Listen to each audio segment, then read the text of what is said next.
The active countermeasures are aimed at early detection and warning the crew of radar types.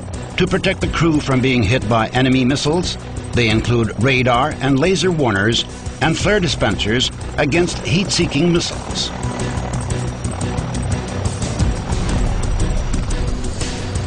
The passive countermeasures include cockpit armor plating, exhaust heat suppressors, fiberglass main rotor blades, and main fuel cell proofing. When flying over a battlefield, the helicopter becomes more vulnerable. In order to increase its safety, a series of measures was incorporated in its design, including spacing of engines apart to the helicopter sides to shield the main gearbox, whereas the outboard wings in turn shield the engines. Moreover, the engine spacing excludes their damage by a single missile. Single engine flying with automatic emergency power gain in case of one engine failure or damage. Throughout armoring of the cockpit, bulletproof laminated glass of pilot's and gunner's cockpit, armored bulkhead between crew members, minimizing the risk of 2 casualties at a time. Armor plating of pilot's door and gunner's canopy door. The cockpit armor plating is proof against 12.7 millimeter rounds and 20 millimeter HE shells and rocket fragments. As mentioned above, the helicopter life-saving means are unparalleled among those existing today. In case of a non-standard situation and/or critical structure damage at the level of over 100 meters, an emergency escape system using the parachute operates. First, outboard wings and both cockpit doors are jettisoned. Then ballonets are inflated to prevent injuries to the crew by the undercarriage or slewed cannon barrel. The system can be activated both by the pilot and gunner. The helicopter is fitted with a new principal avionics system for round-the-clock and all-weather deployment. The avionics system includes high-accuracy integrated navigation system, radar, day and night thermal imager for the pilot,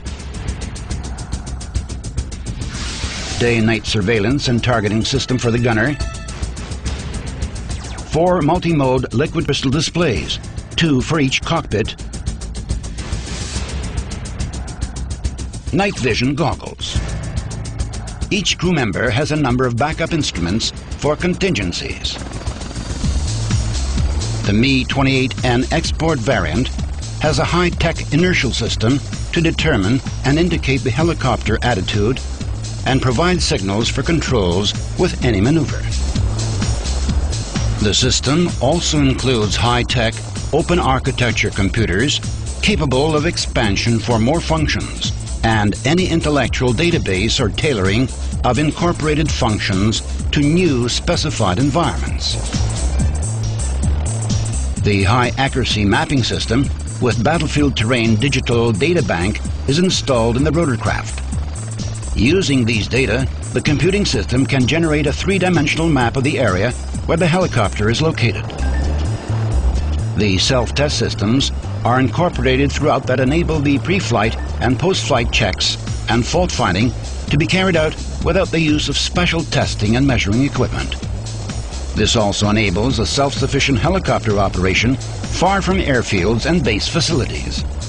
So the Mi-28N export variant is an up-to-date competitive fighting machine capable of accomplishing various missions round the clock and in adverse and tail rotor.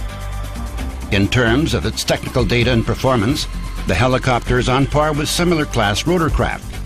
The hover ceiling of the helicopter enables it to operate from airfields located up to 4,000 meters above sea level, including unprepared sites.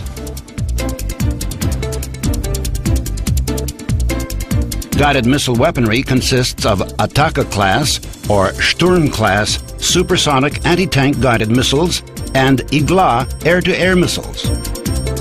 The Ataka-M and Sturm-V are intended for destruction of armor and protected targets, as well as slow-flying targets at a range of 6 kilometers. According to the target type, missiles with various warheads are used, including hollow charge, high explosive, and rod type. Sturm and Attacke have a longer effective range and higher armor-piercing capability compared to a similar class. Up to 16 missiles can be carried at a time. The Igla air-to-air missiles are intended for use against any tactical airplane, helicopters, cruise missiles, and drones in an environment with background and man-made interference. The Igla missile is of the so-called fire-and-forget type and operates at altitudes of up to 3,500 meters above the launch level.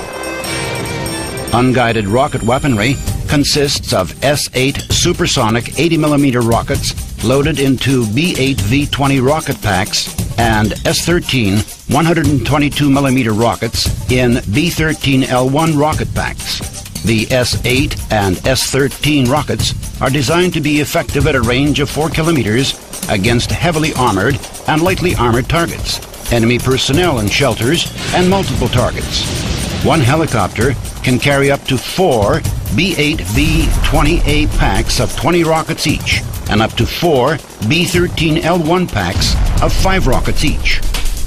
According to mission, S-8 rockets can be used having tandem, hollow charge, high explosive, hollow charge, volume detonation, concrete piercing volume detonation, star and chaff warhead, and S-13 rockets with volume detonation, high explosive, and high explosive concrete piercing warhead. The S-8 COM rockets have the capacity to destroy armored targets 400 millimeters thick,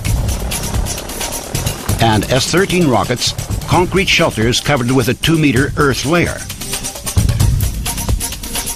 External gun weaponry consists of UPK-23 250 pods, each housing a 23mm gun.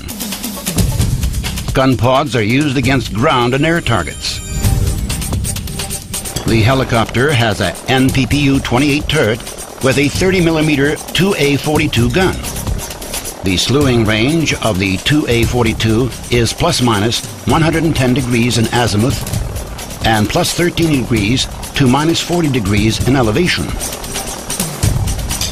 The gun turret drive is electrical, and gun feed is of two-sided belt type from 2 ammunition boxes mounted on the turret.